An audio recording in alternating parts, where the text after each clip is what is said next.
Mapayapa at transparent na halalan, yan ang tiniyak ng grupong kontradaya para sa eleksyon sa susunod na taon.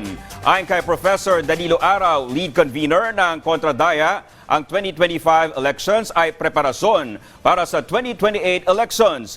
Titiyakin din na accessible sa publiko ang pagpasok ng mga boto at pangangalagaan ang privacy ng voters' information.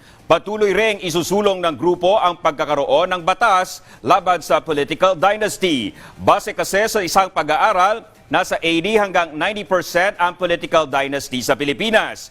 Titiyakin din na dapat kumakatawan sa mga nasa laylayan ng lipunan ang mga tumatakbong party list. Dagdag pa ng grupo, kinakailangan ding imbestigahan ang umano'y korupsyon at anomalya sa COMELEC.